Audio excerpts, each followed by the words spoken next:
Johnny Dollar. This is George. Who? George, I said. George Reed, Floyd's of England? Floyd's of England, huh? What? That's the big insurance company sent you out to nail down Felix Kane. That's right, but now who are you? Yeah, that was a couple of months ago. All right, what about it? Any mind telling me who you That are? insurance company must have paid you a lot of money for that job, Dollar. Not only for clearing up the robbery, but for nailing Felix Kane. Maybe, maybe not. But you still haven't told me who you are. Maybe even gave you a nice big bonus, huh? Because when it was all over, Felix was dead. Who are you? George who? That's killing for money, isn't it? And remember, it was Felix's girl, that little redhead, here in New York? You had somebody trick her into telling you where to find him. So now she's doing a stretch because she was in with him. So? I remember when you tagged Felix here in New York? He fell on top of his own gun, killed himself. Isn't that the way you said it happened? Now, you listen to me, mister. Yeah, that's what you said. That's what you said then. Who are you? And nobody could prove otherwise. Because nobody else was there. All right, look. Now, you listen So now to me. what I say now is that you were pretty lucky then. You didn't know how lucky you were. That's so? Yeah. You see, the only reason you got away with that was because Felix's brother wasn't there. Because he was on the lam. He was out on the West Coast when it happened. Kane's brother, huh?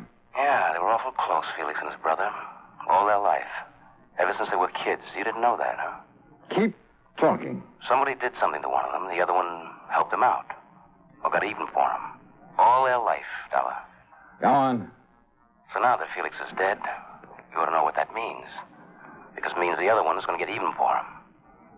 That means get even with you.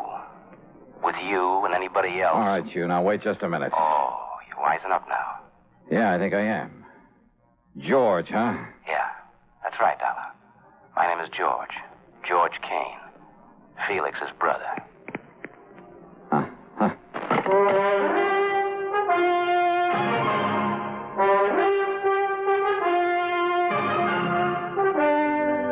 CBS Radio brings you Bob Bailey in the exciting adventures of the man with the action-packed expense account, America's fabulous freelance insurance investigator. Yours truly, Johnny Dollar.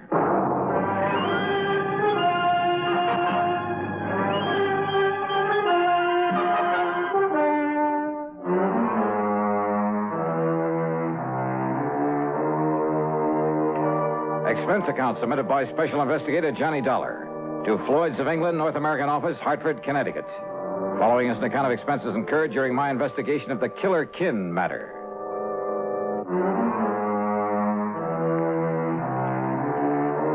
So what if I hadn't killed Felix Kane? It didn't make any difference now. But why would his brother George call me to warn me of his intentions? Anyhow, this was a carryover from another case, so on the expense account goes a dime for a call to George Reed. Well, of course, we'll pay whatever expenses may be involved. Well, good old Floyd's of England. But, George, what I really called We'll about... simply regard it as an extension of the Felix Kane matter. Well, what I called about is to find out if you know anything about this brother George, where to find him and so on. Don't you mean how to avoid him? No. In a case like this, it's a matter of getting to him before he can get to me.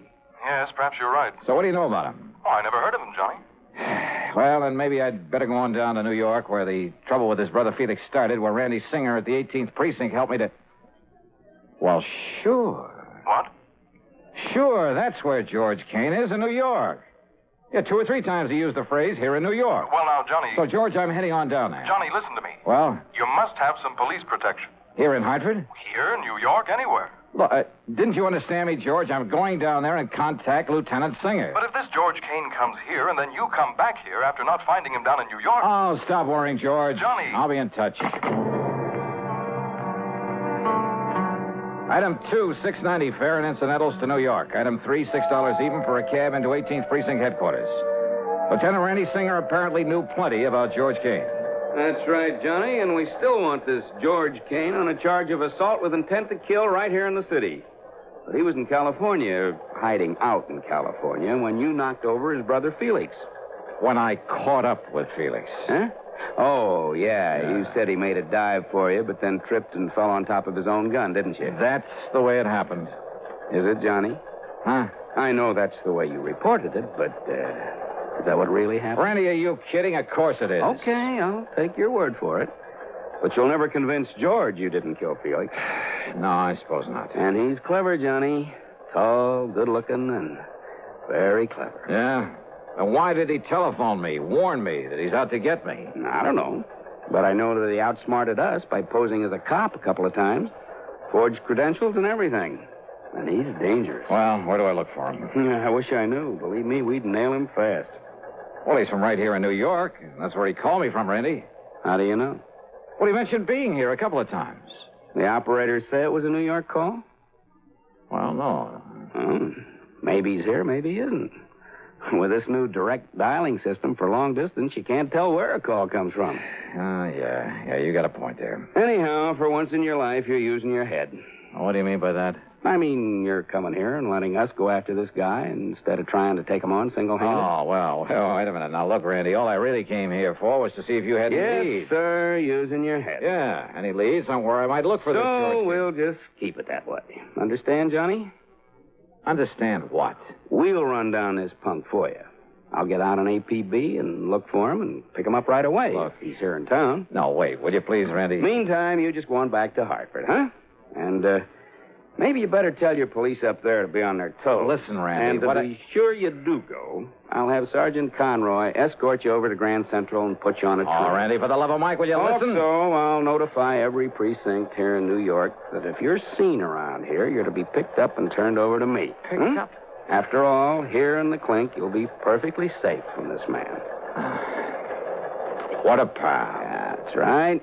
A real grateful one. Grateful, huh? You've done a lot for me over the years. For the whole department. Oh, yeah. So, to show our appreciation, we're going to give you some protection, whether you like it or not. Now, you just listen to me, Randy. Listen to me. Conroy, I got a job for you. Randy. I want you to make sure that Johnny Dollar gets back to Hartford safe and sound. Okay, brother, we'll just see about that.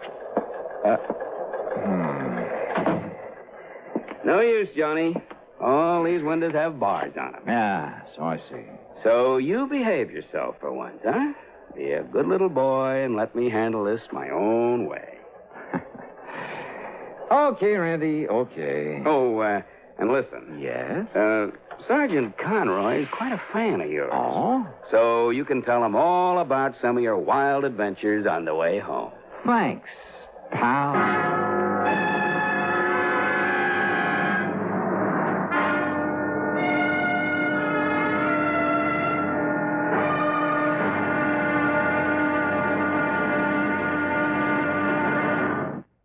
And now, Act Two of yours truly, Johnny Dollar, and the Killer Kin Matter.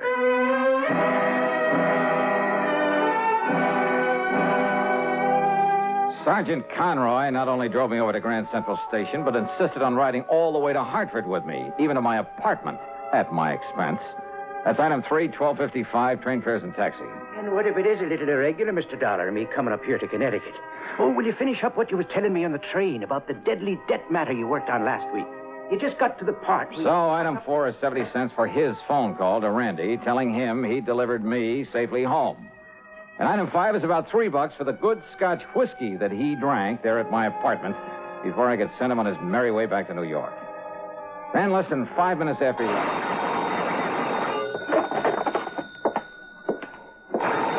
Johnny Dollar. Dollar, if you think those New York cops are going to be of any help, you're wrong. George Kane. That's right. Neither those cops or anybody else is going to do you any good. You killed my brother, so I'm going to kill you. Kane? And you remember what I said about you or anybody else? Now, you listen, you're wasting your time. Or what I meant about anybody else? You're scared, Stefan. All right, Georgie boy. Whether Randy Singer likes it or not, I'm heading back to New York to get your picture, your description from him. And if I have to comb that city by myself, street by street, so... Hello. Well, it's about time, honey. Huh? This is Betty. Betty Lewis, the girl you're going to marry one of these days. Yeah, I know. You mean you are going to marry me? I mean, I knew it was you. Spoiled sport. Well, hi, dear. Hey, what was that? What? Just noisy line, I guess. Oh, well, listen, I've been trying to call you all afternoon. Where have you been? Oh, just out on some business, honey. I'm sorry. Well, as long as you weren't out with some other ravishing beauty, I'll forgive you. Fat chance of that. Honest? You mean that? You know darn well I wouldn't go out with anybody but you. Or Grace, or Mariana, or Barbara. Maybe Jean. I might go out with her. Will you stop that, you rascal? Okay. Now, what can I do for you, Miss Lewis? What can you do for me? Don't tell me you've forgotten our date for tonight.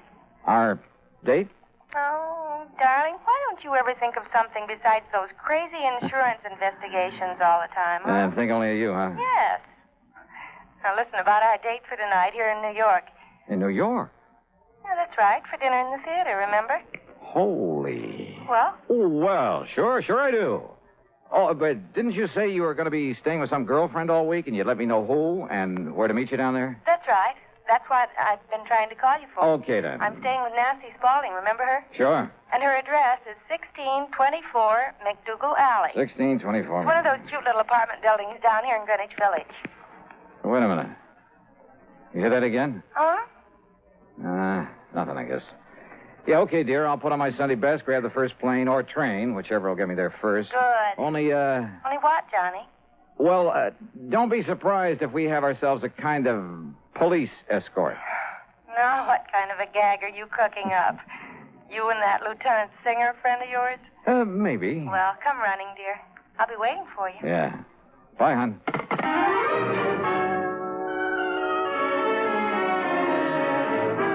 The plane schedule told me I barely had time to shave, shower, and get dressed.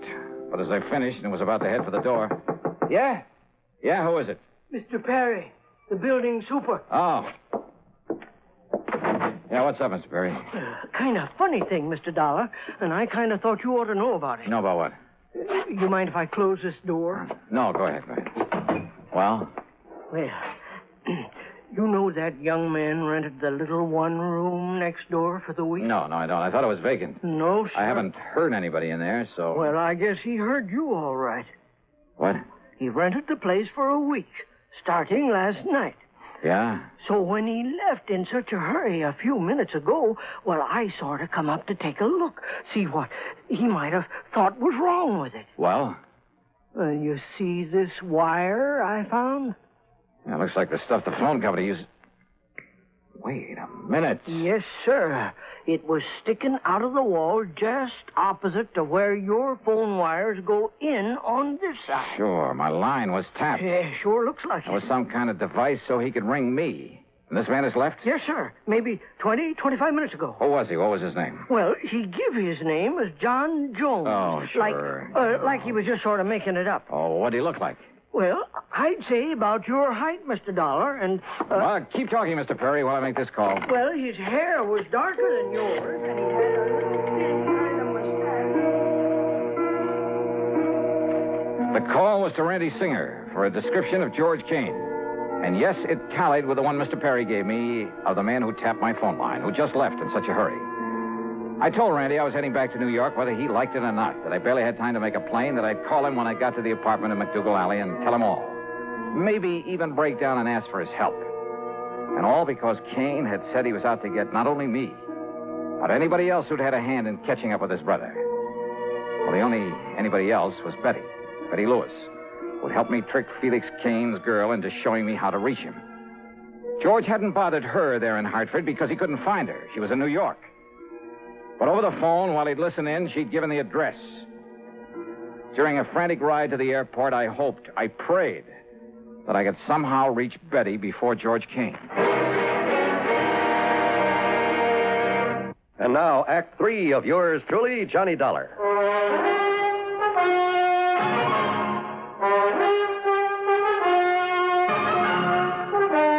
Expense account item 5, $20 even for a plane to New York and a cab to the little apartment in McDougal Alley.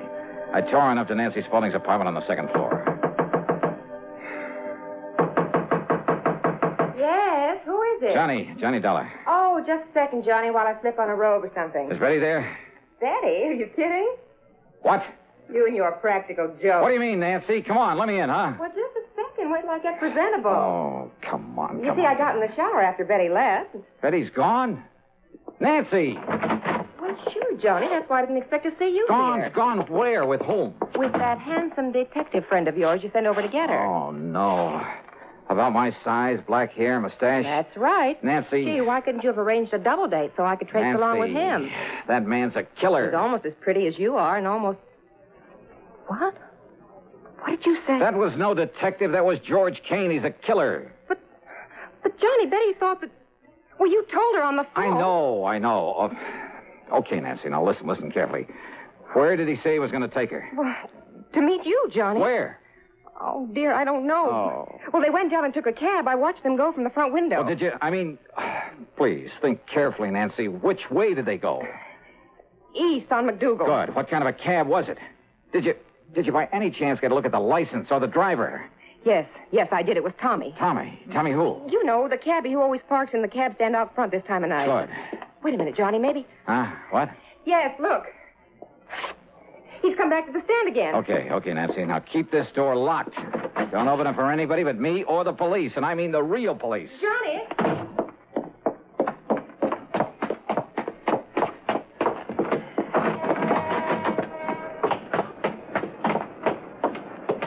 Tommy. Is your name Tommy? That's right. Where to, mister? Okay, listen. A little while ago, you picked up a man and a girl here. You mean that good-looking doll staying with Miss Nancy up on the second floor? That's right, yes. That's right, I did. Her and the good-looking guy, I think I heard him say he was a plainclothes man. Okay.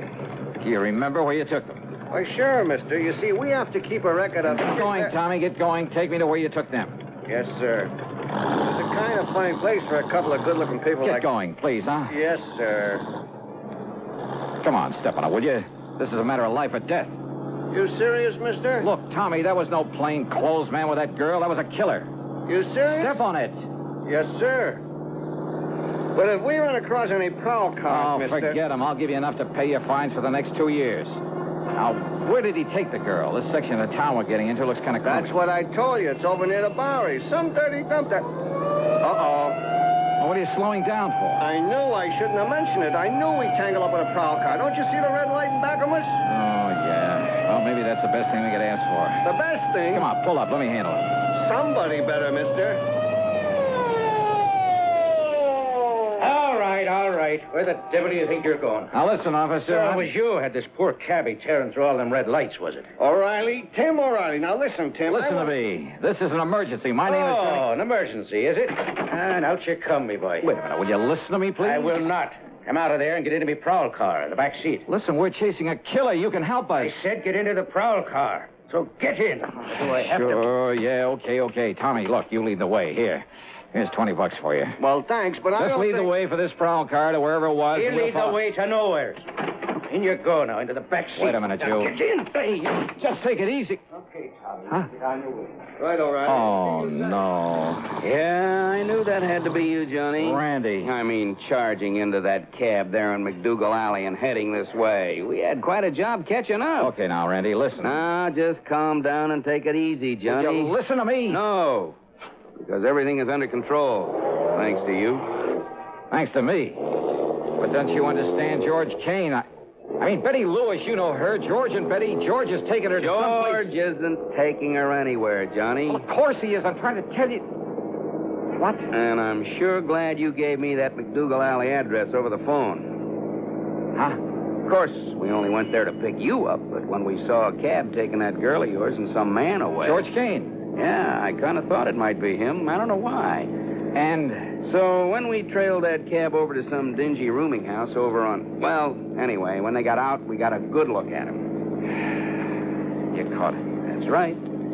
By the time we get to the station house, he'll be in the clink, and the light of your gay young life will be there waiting for you. She's quite a doll, Johnny.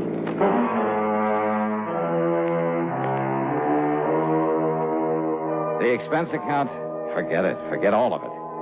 I only hope that someday, somehow, I can repay Randy Singer. Over his dead body, though, because all he cared about was getting his hands on Kane.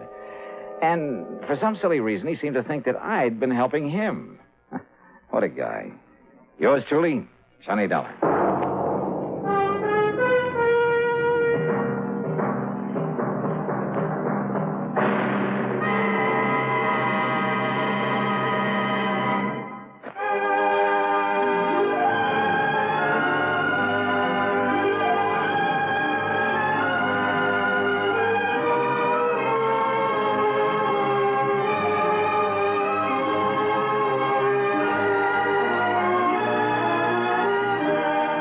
Yours truly, Johnny Dollar, starring Bob Bailey, originates in Hollywood and is written, produced, and directed by Jack Johnstone.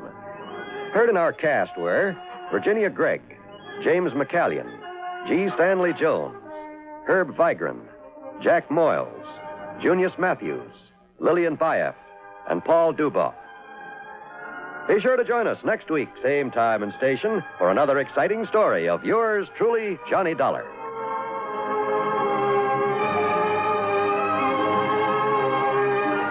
This is John Wall speaking. Johnny Dollar has come to you through the worldwide facilities of the United States Armed Forces Radio and Television Service.